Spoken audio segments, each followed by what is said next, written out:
ఇది తొందరగా ఫినిష్ చేస్తాను, దానికి వద్దాం. సో ఇప్పుడు ఇక్కడ సుప్రీంకోర్టు చెప్పిన దానికి వీళ్ళు వచ్చేటట్టు మాట్లాడేసి మధ్యలో చేతుర్లు మీరు తాగుతూ అదే మంచినీళ్ళు. So jokes enjoyed, fine. కొందరు వ్యక్తుల పేర్లు కూడా మాట్లాడుకోవటం అనవసరం, నేను మాట్లాడను. My attack is only on former chief minister and present MLA of Pulivendula, only limited to his ownership on Sakshi and his dirty writings. దాని వరకు కొందరు నా అభిమానులు డెఫినెట్గా అతనికి ఒక మతం సపోర్ట్ ఉండుండొచ్చు. మీరు మతం అన్నారు కాబట్టి గుర్తొచ్చింది నాకు. అతనికి ఒక మతం సపోర్ట్ ఉండవచ్చు, నాకు సమాజంలో ఎంతోమంది నాకు సపోర్ట్ ఉన్నారు. వాళ్ళ మనోభావాలు ఏమన్నా ఈ తింగర రాతలు చూసి దెబ్బతింటాయేమో అని చెప్పి బాబు వరి కావద్దు. జరిగింది ఇది, నన్ను నేను డిఫెండ్ చేసుకోగలను. Absolutely no issue. I'm fighter. నువ్వు నన్ను చంపాలని చూసినా బయటపడ్డావు అంటారా?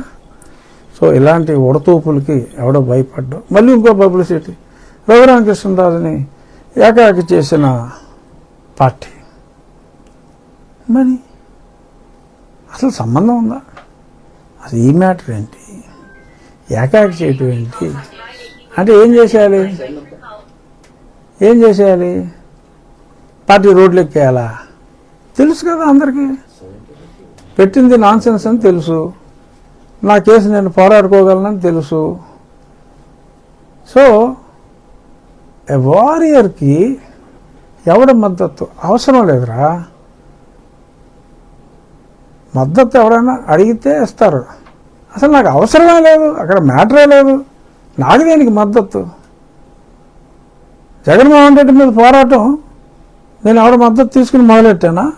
నేను మొదలెట్టినప్పుడు ఎవడన్నా రోడ్డు మీద ఉన్నాడా? ఇంట్లోనే ఉన్నారుగా అందరూ. 2020లో ఫిబ్రవరిలో మార్చిలో మొదలెట్టా పోరాటం.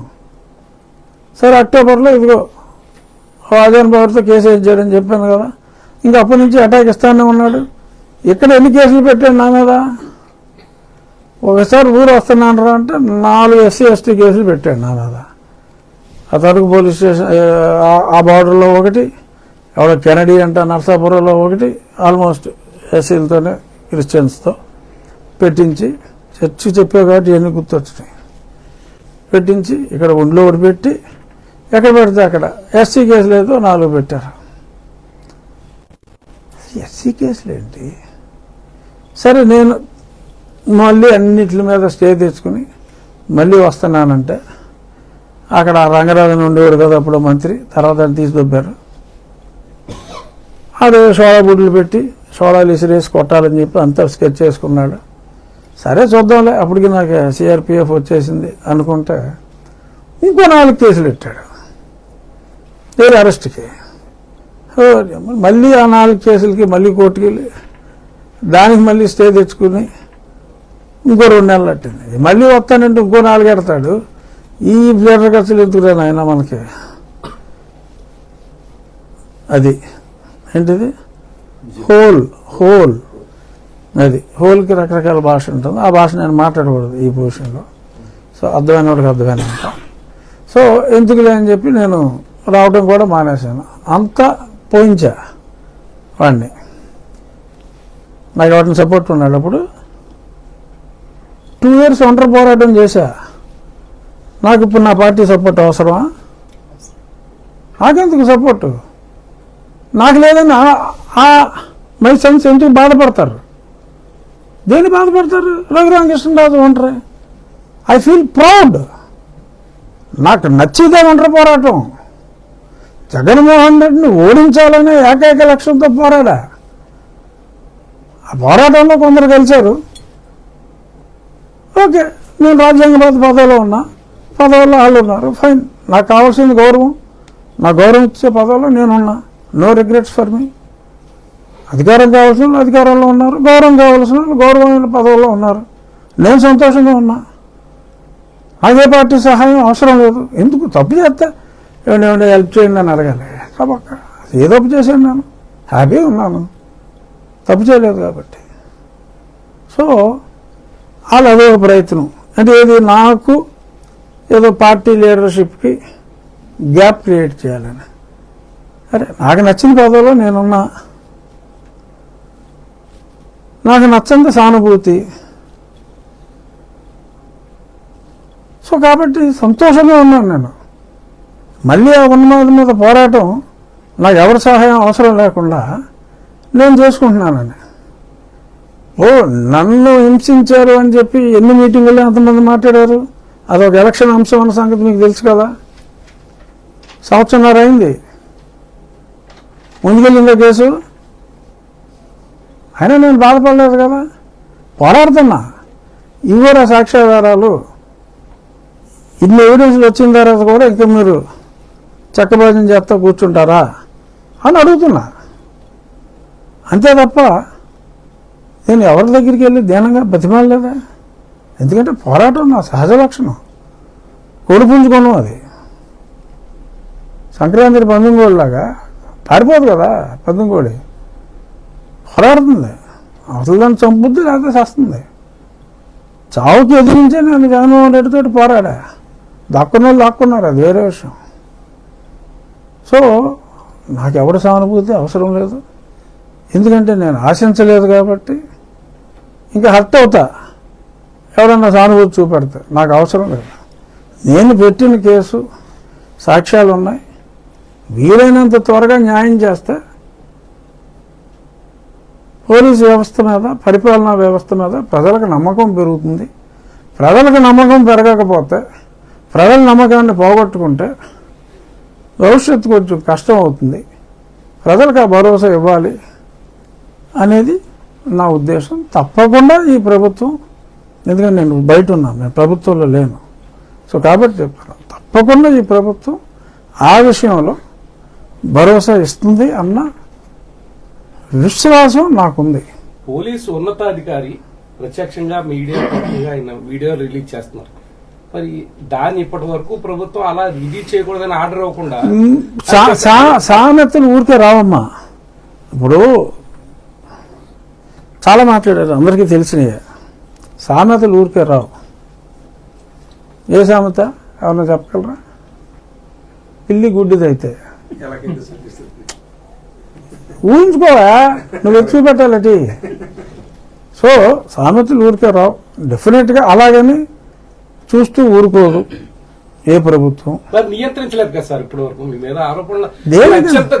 శిశుపాలుడు 100 తప్పులు చేస్తే గాని శ్రీకృష్ణుడు శిశుపాలుని సంహరించలేదయా. ఎందుకంటే శిశుపాలుడి తల్లికి శ్రీకృష్ణుడు మాటిచ్చాడు, రే 100 తప్పుల వరకు షోకారా అని. అలాగా ఒక్కొక్కరికి ఒక్కొక్క సాచురేషన్ పాయింట్ ఉంటుంది. ఆ సాచురేషన్ పాయింట్ ఇంకా రాలేదేమో మా ప్రభుత్వానికి. చూద్దాం. ఎందుకంటే that is the administrative capability of the governance or the government. So చేయకపోతే ఏమవుతుంది? నాకేమైనా నష్టం ఉందా వ్యక్తిగతంగా? మీ ఇమేజ్ ని బేస్ చేస్తూ మాట్లాడారు కాదు. మరి అత్యున్నత పదవిలో ఉన్నారు, రాష్ట్ర పోలీస్ శాఖ దాన్ని నియంత్రించట్లేదంటే దీన్ని ఎలా తీసుకోవాలండి అసలు మామూలు? ఎగ్జాక్ట్ భలే ప్రశ్న నాని గారు. మీడియా వాళ్ళందరినీ అడుగుతున్నా. దాని వలన ప్రభుత్వానికి నష్టమా నాకు నష్టమా చెప్పండి? నాకు వ్యక్తిగతంగా ఏమన్నా నష్టం ఉందా? మురిగే కుక్క మరుగుతుంది అనుకుంటా ముందుకెళ్తా, నాకేంటి? నా ఇమేజ్గా ఏమన్నా నష్టమా? నేను ఇవాళ ఎక్కడికైనా వెళ్తే ఖచ్చితంగా చెప్పగలను, నాతో ఫోటోలు దిగినంత మంది ఈ రాష్ట్రంలో ఒకళ్ళిద్దరి కన్నా కూడా ఎక్కువ మందితో దిగరు. అంటే రాజకీయ నాయకులు, సినిమాటల్లో చెప్పట్లా. అంత గ్లామర్ ఉంది ప్రజల్లో భగవంతుడి దయ వలన. దీనివలన సరే పోనీ నాకేదో ఒక గ్రామ నష్టం ఉందనుకోండి, మేజర్ నష్టం టన్నుల లెక్కన ఎవరికి? ప్రభుత్వానికి. నాకెంత బాధ? నాకు ప్రభుత్వంతో సంబంధం లేదు. నేను ఎక్కడో ఒక గౌరవం ఇచ్చి నన్ను మూలం కూర్చోబెట్టారు. సమావేశాలప్పుడు యాక్టివ్గా ఉంటాం, మా పిటిషన్స్ కమిటీ మీటింగ్ అప్పుడు యాక్టివ్గా ఉంటాం. గౌరవప్రదమైన పోస్ట్ కాబట్టి ఆనందంగా ఉన్నాను. నేను ఎంత ఆనందంగా ఉన్నానో నా ఫేస్ చూస్తేనే తెలుస్తుంది. హ్యాపీగా ఉన్నా, కాన్స్టిట్యున్సీ అభివృద్ధి చేసుకుంటున్నా. కనీసం నాకు దగ్గరలో కూడా ఇంకెవడో ఉండే అవకాశమే లేదు. అన్ని ఊర్లకి వాటర్ ట్రీట్మెంట్ ప్లాంట్లు పెట్టాను. 18 ప్రభుత్వం ఇస్తే 50 చిల్లర నేను పుట్టించా నా స్నేహితులతో, నాకు తెలిసిన బ్యాంకుల సౌజన్యంతో, వాళ్ళ సిఎస్ఆర్ నిధులతో చేయించా. కాలువలన్నీ బాగు చేశాం. ఇంకొంతమంది బాధపడుతున్నారు. ఆ కాలువలు బాగు చేసే క్రమంలో కొన్ని చర్చిలు కూడా కాలువ మీద ఇటు నుంచి అటు వేసేస్తాయి, కాలువల మీద ఇల్లు పెడతాయి. ఆ సిపిఎం గోపాలం గారు బాధపడుతూ ఉంటారు. అవన్నీ కూడా కోర్టు ద్వారానే అనుమతి తీసుకుని తీసేయటం జరిగింది. సో నా ఎమ్మెల్యేగా ఎన్నుకున్న ప్రజలకి ఖచ్చితంగా నేను చేసినంత న్యాయం ఎవడో చేయలేడు. ఎమ్మెల్యే మంత్రులు చేయొచ్చు, ముఖ్యమంత్రి చేయొచ్చు, ఉప ముఖ్యమంత్రి చేయొచ్చు, వాళ్ళకి యాక్సెస్ ఎక్కువ ఉంటుంది కాబట్టి. ఎమ్మెల్యేగా నేను చేసినట్టు ఎవడో చేయలేడన్న సాటిస్ఫాక్షన్ నాకుంది, గౌరవం ఉంది. సో కాబట్టి అపఖ్యాతి అంటూ అడ్మినిస్ట్రేషన్ వైజ్ కానీ పోలీసు వ్యవస్థ మీద కానీ ఎవరైనా మొరిగితే, చట్టాన్ని అతిక్రమించి మొరిగితే చర్యలు తీసుకోవాల్సిన బాధ్యత ప్రభుత్వాన్ని. అప్రతిష్ట వస్తే ప్రభుత్వానికి వస్తుంది తప్ప నాకు అప్రతిష్ట వచ్చే అవకాశమే అతి తక్కువ. మామూలుగా ఓకే, అతని ఫాలోవర్స్ ఎవరైనా నమ్మి ఏదో అనుకుంటే అనుకోవచ్చు. దానివలన టెంపరీగా నేను ఒక స్టెప్, కొద్దిమంది దిక్కుమాలిన వారి విషయంలో ఒక రవ్వ తగ్గినా అల్టిమేట్గా అది 10 వేగంతో పెరగటానికి నాకు దోహదపడుతుంది తప్ప ఈ జరుగుతున్న పరిణామాల్లో నేను సంతోషంగా ఉన్నాను. నాకు ఏమీ ఫరక్ పడదు. బట్ ఒక కర్తవ్యాన్ని గుర్తు చేసుకుంటున్నా. ఏంటంటే మొన్నటిదాకా ఏదో అతనిలో పరివర్తన వస్తే ఖచ్చితంగా నెక్స్ట్ టైం ప్రతిపక్ష హోదా వస్తుంది అన్న ఉద్దేశంలో ఉండేవాడిని. ఇప్పుడు ఇలాగే గొర్రెలు నరికేసి రక్తాన్ని చిమ్మేసి వారి రాక్షస ప్రవృత్తిని ఈ రకంగా ప్రదర్శించుకొని రాసిన దాన్నే పదే పదే రాసుకొని ఈ రకంగా రాసుకుంటే వాళ్ళని అసహించుకునే వాళ్ళ పర్సంటేజ్ పెరుగుతుంది. మాట్లాడవలసిన టైంలో ప్రజలకి చెప్పవలసినవన్నీ కూడా చెప్పే చొరవ గతంలో తీసుకున్నా ఓడించా. జగన్మోహన్ రెడ్డి అతను ఓడించుకున్నాడు లాస్ట్ టైం. బట్ అతను ఎందుకు ఓడించాలనేది 2 ఏళ్ల ముందు అందరికీ అర్థమయ్యేలాగా చెప్పాను నేను. 20 నుంచి ఎవరన్నా మాట్లాడారా? లేదుగా. 23లో మాట్లాడారు అందరూ. 20, 21, 22 ఎవరు? ఒకే ఒకడు మీ ఎదురుగుండా ఉన్నాడు. ఇది జగమెరిగిన సత్యం, జగన్ ఎరిగిన సత్యం. కాబట్టే జగన్ ఉన్నాడు నన్నే టార్గెట్ చేస్తున్నాడు. ఇంకేమన్నా పట్టించుకోడాడు. నాకు సరదా. సో ఇది ఇలా హ్యాపీగా ఫేస్ చేస్తాం. బట్ జగన్లో మార్పు వస్తే జగన్కి మంచిదని చెప్పి జగన్ మారమ్మా అంతవరకు చెప్పగలను. అలాగే ప్రభుత్వం కూడా వ్యవస్థలో అసలు రాజ్యాంగ వ్యవస్థ చేసే ప్రక్రియ కొందరు చేస్తున్నప్పుడు అచేతనంగా చూస్తూ ఊరుకుంటే అది బాగోదు. డెఫినెట్గా నా విషయంలో కొంత అచేతనత్వం అయితే కనపడతాను. 1.5 సంవత్సరం తర్వాత మనం పిలిచారా అతన్ని చెప్పాను లాస్ట్ టైం. 1000 శుభములు కలుగు నీకు పోయి రావే మరదలా అని పాట పాడి పంపించినట్టు 4 గంటలు పంపించారు. మళ్ళీ పిలిచారా లేదో తెలియదు, పిలుస్తారో లేదో తెలియదు, చూద్దాం. బట్ ఆ సాక్ష్యాలు ఇందాక చెప్పినట్టు ఉన్నాయి కాబట్టి పిలుస్తారని అనుకుంటున్నా. సో ఆ విషయంలో చెప్పాల్సింది స్పష్టంగా చెప్పాను కదా. ఈ సాక్షివాడు బోర్డు రాతలు చూసి రాసిందే రాసి, నీకే నువ్వేగా సాక్షి, రాసిందే రాసి బోర్డు రాతలు పత్యాలు రాసి, నేను ఎలక్షన్ అఫిడవిట్లో పెట్టిందే మళ్ళీ రాసి, ఆ ఉన్న కాగితాలను గూగుల్లోంచి తీసి మళ్ళీ పెట్టేసి ఏదో ఇన్వెస్టిగేషన్ చేసినట్టు. ఏమో ఇది క్లారిఫై చేయాలనుకున్నా, నా అభిమానులకి క్లారిఫై చేశా. ఈలోపు ఈయన ఏదో పెట్టాడు ఫిట్టింగ్. మళ్ళీ అడగండి మీ ప్రశ్న. మీరు కొంచెం మంచినీళ్ళు, ఎందుకంటే కొంతమంది నా వీడియో చూస్తూ ఉంటారు, నేను మంచినీళ్ళు తాగకపోతే ఫీల్ అవుతారు. చెప్పాలి కదా, మీరు తాగుతారు మంచినీళ్ళు అని, తాగుతారు మంచినీళ్ళు. కొంతమంది మీరు అత్యున్నతమైన పదవిలో ఉన్నారు. ఓకే, మీరు గుర్తించారు, సంతోషం. మీకు మీ నియోజకవర్గంలో ప్రత్యేకించి రాష్ట్రంలో ఎక్కడా లేని విధంగా చర్చిల్లో టార్గెట్ చేస్తూ చర్చలు కోరుకొస్తున్నారు మీరు. అది అపోహ. ఇది ఒక మతానికి సంబంధించిన మనోభావాలు దెబ్బతింటున్నాయని ఒక పోలీస్ అధికారి ప్రత్యక్షంగా ఆయన ఒక వీడియో రిలీజ్ చేశారు. దీని మీద మీ అభిప్రాయం చెప్తా. చూస్తూ ఉంటాడు మీరు అన్న ఆయన మంచినీళ్ళు.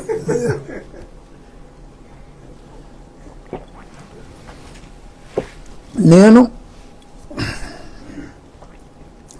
కాలవగట్ల మీద నిర్మించిన గట్టు అంటే ఇంకా నాకు కాలువ పక్కన వెహికల్ వెళ్ళాలి. వెహికల్ వెళ్తే నేను లో కాస్ట్లో రిపేర్ చేయగలను. ప్రభుత్వం సరిగ్గా ఇవ్వట్లేదు కాలువల రిపేర్కి. నేను ఏదో ఉండి ఇన్ఫ్రాస్ట్రక్చర్ ఫండ్ అని కలెక్టర్ గారితో అకౌంట్ ఓపెన్ చేయటం, కొంత మార్జిన్ మనీ అక్కడి నుంచి ఇచ్చి ఆ ఊరోళ్ళని మోటివేట్ చేసి, ఒరే మీ కాలువ మీరు బాగు చేసుకోవాలరా బాబు అని ఒక పంట ఏమో ఆ ఫండ్ నుంచి నేనే తయారు చేయించి ఒక పంట డొనేట్ చేసి పర్మనెంట్గా ఇంకో పంట కూడా రెడీ అవుతుంది. సుమారు 50 లక్షలు పెట్టి 2 పంటలు చేయించాను శాశ్వతంగా పరిష్కారం కోసం, ప్రభుత్వానికి సంబంధం లేదు. ఈ రిపేర్ చేయాలి అంటే వెహికల్ తోటి చేస్తే పావలా అయ్యేది, మాన్యువల్ చేస్తే రూపాయి అవుతుంది. పైకి ఇక్కడ పని చేయడానికి ఉచిత పథకాల ప్రభావం అదేదైనా కావచ్చు, కానీ మనుషులు దొరకట్లే ముందు మనకి. ఎక్కడైనా బెంగాల్ నుంచి వచ్చిన వాళ్ళు, బీహార్ నుంచి వచ్చిన వాళ్ళే చేపల చెరువుల్లో కూడా ఉన్నారు. వాళ్ళు పర్మనెంట్గా ఇక్కడ మకాం పెట్టి వాళ్ళు ఆ పనులు చూసుకుంటారు. పనులు చేయడానికి మనుషులు లేరు, పని డబ్బులు ఇచ్చి మంచి మనసు ఉన్నా కూడా. సో వెహికల్ తోటి చేయాలి. ఈ బారు ఇల్లు కట్టేసి ఓ చర్చి ఇల్లు అలా కట్టేశారనుకోండి, నేను ఎలా చేయాలి రిపేరు? నేను అందరు సాగునీరు అందిస్తానని మాట ఇచ్చా. మీరు ఎప్పుడైనా ఈ రేంజ్లో కాలువలు చూసారా? మొన్న 23 కిలోమీటర్లు చేసాం, ఆక్రమణలన్నీ తీసేసా. అవన్నీ రాజుల పొలాలే. ట్రాన్స్ఫార్మర్లు పెట్టారు, 15 అడుగులు చెరువుల్లో కలిపేసుకున్నారు. మొత్తం అన్నీ సరిచేసి వెహికల్ వెళ్ళి దారి వేసేసి వాళ్ళ ఖర్చు వాళ్ళే పెట్టుకున్నారు, చేశారు. అలా కొన్ని కాలువల మీద చర్చలు కట్టారు, తీసేసాం. ఇప్పుడు కాలంలో రోడ్డు మీద గుడి ఉంది, ఎప్పటి నుంచో ఉంది, 50 సంవత్సరాల నుంచి. వాళ్ళకి ఆల్టర్నేటివ్ గుడి కట్టడానికి నా స్వయంగా నా నిధులు ఇచ్చా. రేపు దేవస్థానం నుంచి వస్తే నేను ఇచ్చిన డబ్బు వెనక్కి ఉండరా, లేదంటే గుడి పూర్తి చేసే బాధ్యత నాది అని చెప్పి వాళ్ళకి ఆల్టర్నేట్ సైట్ ఇచ్చి గుడి తీసేస్తాను. వచ్చేవారం రాములూరు గుడి ఇంకో ఆల్టర్నేటివ్ పెట్టాం. సో గుడైనా ఇదైనా ప్రజలకి తీవ్రమైన ఇబ్బందిగా ఉన్నప్పుడు అది అవసరం. ఆ ప్రాసెస్లో 3-4 రేకులతోటి కాలువ మీద వేసేసిన చర్చలు ఉంటే అది తీయవలసి వచ్చింది. ఆ నీళ్లు ఆ కాలువలకు వెళ్తే ఆ రైతు చాలా చోట్ల వ్యవసాయం మానేసిన వాళ్ళు కూడా గత సంవత్సరం తిరిగి మళ్ళీ వ్యవసాయం చేసుకున్నారు ఉండి నియోజకవర్గంలో. ఇది ఓపెన్, నేనేమి ఇది ఎవరిని అడిగినా చెప్తారు. నేను ఏదో ఊరికనే మీడియాని కూర్చోబెట్టి సొల్లు చెప్పడం కాదు, ఎవరిని అడిగినా చెప్తారు. అక్కడ ఆక్రమించుకున్న గృహాల్లో కావాలని చెప్పి మా ఎస్సీల గృహాలు, మా క్రిస్టియన్ గృహాలు తీసేస్తున్నారని మాట్లాడుతున్నారు. అది తప్పు. ఎవరైనా వెళ్ళి వెరిఫై చేసుకోండి. అందులో బీసీలు ఉన్నారు, రాజులు ఉన్నారు. పాలకోడేరులో ఒక పెద్ద ఇల్లు 30 లక్షలతో కట్టారు. ఎవరో రాజుగారు కొట్టేశాం కదా. ఊళ్ళో మా సొంత బంధువులదే ప్రభుత్వ భూమి, వాళ్ళు తెలియక ఏదో కొనుక్కున్నారు. ప్రభుత్వానికి 10% ఇచ్చేసిందని తెలియ కొనుక్కున్నారు. తెలియ జరిగిన ఏదైనా తప్పే. నా సొంత మేనమామలు ఇప్పుడు ఉన్నారు, అవి కూడా వెనక్కి తీసుకున్నాం. అవి మాట్లాడకుండా ఫలానా చర్చి రాజుగారు కొట్టేశాడు, రాజుగారు దళిత ద్రోహి, అదర్వైజ్ రాజుగారు క్రిస్టియన్ ద్రోహి అని మాట్లాడటం ఎంతవరకు సమంజసం? నేను క్రిస్టియన్ మిషనరీ స్కూల్లో నా స్కూలింగ్ 10 ఏళ్ళు అయితే కనీసం 6 సంవత్సరాలు క్రిస్టియన్ మిషనరీ స్కూల్లో చదువుకున్నా. నా college Laila college, Christian missionary college. సరే, ఆంధ్ర యూనివర్సిటీలో పోస్ట్ గ్రాడ్యుయేషన్ చేశాను. మరి చాలామంది ఆయన ఫస్ట్ క్లాస్ అంటారు, చదివేయలేదో తెలియని వాళ్ళు కూడా. నేను నిజంగా first class distinction, Andhra university సర్టిఫికేట్లు ఎవరిని అడిగినా తెచ్చుకోవచ్చు, కూడా వెరిఫై చేసుకోవచ్చు. బట్ నాకు ఆ మతం అంటే నాకు ఎనలేని గౌరవం. హిందూ మతాన్ని కొంతమంది క్రిటిసైజ్ చేస్తారేంటి, ఇందులో కులాలు ఉన్నాయి, ఇది ఎక్కడ న్యాయం అంటారు. ఓకే, అది అప్పుడు ధర్మం కోసం అందరూ అన్ని పనులు చేయాలి అని ఒక విధి విధానాల గురించి పెట్టారు, రైటో రాంగో. అటువంటిది కూడా లేని, ఎందుకంటే ఈ మతం కొన్ని వేల సంవత్సరాల క్రితం వచ్చింది, క్రిస్టియానిటీ 2000 సంవత్సరాల క్రితం వచ్చింది. సో కాబట్టి మేబీ ఇంప్రూవ్డ్ అనుకుందాం. నాకు ఆ మతం అంటే నాకు గౌరవం. హిందూ మతం, నేను హిందూగా పుట్టాను. ఓకే, హిందూనైనందుకు గర్విస్తున్నాను, భారతీయునైనందుకు గర్విస్తున్నాను. అలాగే ఐఎమ్ ప్రాక్టీసింగ్ దోస్ రిచువల్స్. ఇక్కడ నాకు అత్యంత గౌరవం ఉన్న మతం క్రైస్తవం. దానికి రాజ్యాంగంలో అయ్యో కొన్ని పొందుపరిచారు. రాజ్యాంగబద్ధ పదవిలో ఉన్నానని మీరు అన్నారు కదా. రాజ్యాంగబద్ధ పదవిలో ఉన్నప్పుడు ఏదన్నా రాజ్యాంగానికి వ్యతిరేకంగా ఉంటే అది కరెక్ట్ కాదని 1-2 సూచనలు చేయవలసిన బాధ్యత నాకుందో తప్ప, అంతకు మించి నేను ఎటువంటి పరిస్థితుల్లోనూ క్రైస్తవాన్ని నేను గౌరవిస్తున్నాను. అత్యంత గౌరవం ఇచ్చే వ్యక్తి నేను. చర్చిలు కొట్టేయడం అన్నది ఒక అపోహ. ప్రజలకి తాగునీరు, సాగునీరు అందిస్తాను అని మాట ఇచ్చిన మాట నిలబెట్టుకోవటం కోసం కొన్ని గృహాలతో పాటు వాళ్ళకందరికీ ఆల్టర్నేట్ సైట్లు ఇవ్వకుండా ఒక ఇల్లు కూడా తీలా, సర్టిఫికెట్ ఇవ్వకుండా ఒక ఇల్లు తీయటాన్ని కోర్టు కూడా ఒప్పుకోవట్లా. గతంలో ఇచ్చిన పట్టాలు ఉన్నాయి, చంద్రబాబు నాయుడు గారు ప్రభుత్వంలో ఇచ్చినవి ఉన్నాయి, జగన్మోహన్ రెడ్డి ముఖ్యమంత్రిగా ఉన్నప్పుడు ఇచ్చిన పట్టాలు ఉన్నాయి. ఇంకా కొన్ని లేకపోతే కొన్ని పట్టాలు కూడా ఈ మధ్యన మనం ఇచ్చాం. పట్టాలు కూడా చాలాసార్లు మన ఇంట్లో మీడియా వాళ్ళ సమక్షంలోనే ఇచ్చాం. పట్టా ఇవ్వకుండా ఒక్క గృహం కూడా తీలా. అలాగా కాలం మీద డైరెక్ట్గా వేసినవి కొన్ని చర్చిలు. మన ఇక్కడ చూశారు పాములపొర దగ్గర, ఉండి పాములపొర బార్డర్ డైరెక్ట్ కాలం మీద వేసాడు. ఏం చేయాలి? అది పెద్ద చర్చ ఏం కాలేదు. 4 కర్రలు పైన 2 రేకులు వేశారు. నేనేదో మామూలుగా ఏదో అక్కడ ఇటలీలో ఏదో పెద్ద చర్చి లాంటిది కట్టేస్తే, వాటికన్ సిటీలో చర్చి లాంటిది ఎవరో కట్టేస్తే నేను కూల్ చేసినట్టు మారుతున్నారు. అది కాలువ గట్టు మీద వేసిన రేకుల షెడ్డు. కాంక్రీట్ స్ట్రక్చర్ అనే చర్చి ఎవడో కాలువ గట్టు మీద కట్టడం, లోపల కట్టుకుంటారు. అసలు దాని జోలికి ఎందుకు వెళ్తాం? అవసరం ఏంటి మనకి? ప్రజలకు ఇబ్బంది కలగకుండా ఉండటం కోసం ఆ కాలువ గట్ల మీద వేసిన ఇలాంటి షెడ్లు లాంటి నిర్మాణాలు చర్చని పెట్టుకోవచ్చు, ఏదైనా పేరు పెట్టుకోవచ్చు. కానీ బయట చూసేవాడికి నేను ఏదో పెద్ద కట్టడం కొట్టేసాను అనుకుంటారు.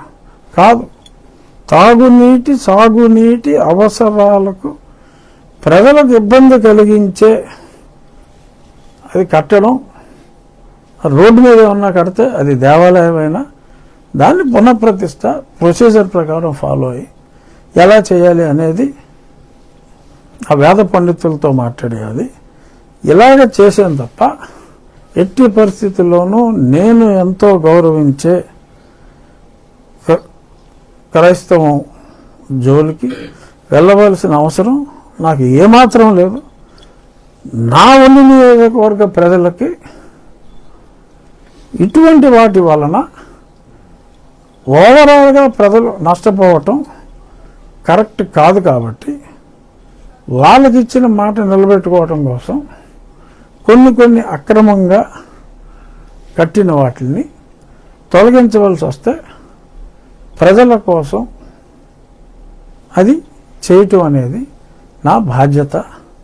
మీరు అన్నట్టు అనుమానం రావచ్చు, రాజకీయ నాయకుడు చేయడి, మీరే ఎందుకు చేస్తున్నారు, మిగిలిన వాళ్ళు ఎవడో ఎందుకు తీయలేకపోతున్నాడు అనే ప్రశ్న మీకు ఉదయిస్తుంది. అర్థమైంది నాకు.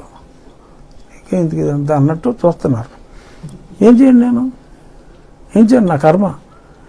మాట ఇచ్చాం, నిలబెట్టుకోవాలి అంతే తప్ప ఆ మాట ఇచ్చిన మాట నిలబెట్టుకోవాలి అనే తప్పన తప్ప పోతే 10 ఓట్లు పోతాయి, ఖచ్చితంగా పోతాయి. 100కు 100 ఓట్లు ఎవరికి రావు. నెగ్గాలంటే 50 ఓట్లు చాలు ఇద్దరు పోటీ చేసినప్పుడు. ఓట్లు రాజకీయం నేను చేయట్లా. ప్రజలకు ఇచ్చిన మాట నిలబెట్టుకుంటే ఓకే, అందరూ మీకులాగా ఆలోచించి ఓకే అక్కడ ఏదో ఫలానా కాలం మీద 2 రేకులు తీసేసాడు, వీడికి నియోజకవర్గం ఎవడో ఓటేయడానికి ఇల్లేదురా అనుకుంటే ఓకే, మనమేం చేయలేం. బట్ ఒక ఆశయం కోసం పనిచేసాం, ఆశయాన్ని ప్రజలు అర్థం చేసుకోలేదు, అది దురదృష్టం అని అనుకుంటాను తప్ప అరే ఆ కాలాలు బాగు చేయకుండా ఉంటే బాగుండేదిరా అన్న దరిద్రపు ఆలోచన నాకు రాదు.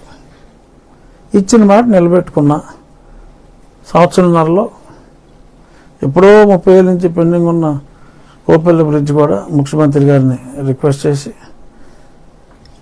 R&B మినిస్టర్ గారిని రిక్వెస్ట్ చేసి, ఫైనాన్స్ మినిస్టర్ గారిని కూడా రిక్వెస్ట్ చేసి తెచ్చుకున్నాం. ఇప్పుడు రోడ్డు రిపేర్లు కూడా ఆర్థిక పరిస్థితి అంతంత మాత్రంగా ఉన్నా మళ్ళీ R&B వాళ్ళని రిక్వెస్ట్ చేసి అసలు గర్భిణీ స్త్రీలకు రోడ్డు మీద డెలివరీలు అవుతున్నాయని చెప్పి ఈ కష్టాలని చెప్పి 16.5 కోట్లు మనం శాంక్షన్ తీసుకొచ్చాం. దాని ముందు పంచాయతీరాజ్లో 12 కోట్లు ఈ సంవత్సరం శాంక్షన్ తీసుకొచ్చాం.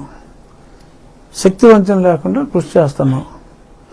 ప్రజలు ఎక్కువ అనారోగ్యం నీటి ద్వారా అవుతుంది. ఆ నీటి వ్యవస్థని సరిచేయడం కోసం కొన్ని కఠిన నిర్ణయాలు తీసుకోవాల్సి వచ్చింది. ఆ కఠిన నిర్ణయాలు ప్రజలైతే హర్షిస్తున్నారు.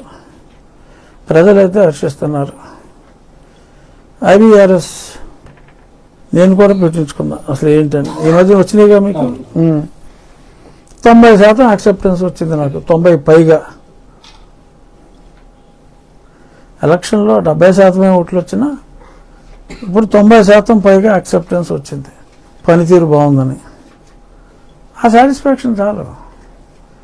51 మంది బాగుందంటేనే చాలు, 90 పైగా బాగుందన్నారు.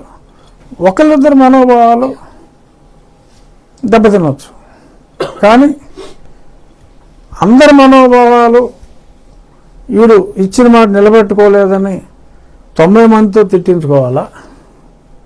ఇచ్చిన మాట నిలబెట్టుకోవటం కోసం మనం అక్రమంగా వేసుకున్న దాన్ని వీడు తీసేసాడని చెప్పి అన్యాయంగా బాధపడేవాడిని. అన్యాయం జరిగిందని కాదు, అన్యాయంగా బాధపడేవాడిని దృష్టిలో పెట్టుకుని చేయాలనేది విజ్ఞులైన, సరే పనికి మన వాళ్ళు ఇందాక 2-3 పేర్లు చెప్పాను, అలాంటి వాళ్ళు తీసేసి విజ్ఞులైన మీ జర్నలిస్టులకి చెప్తున్నా.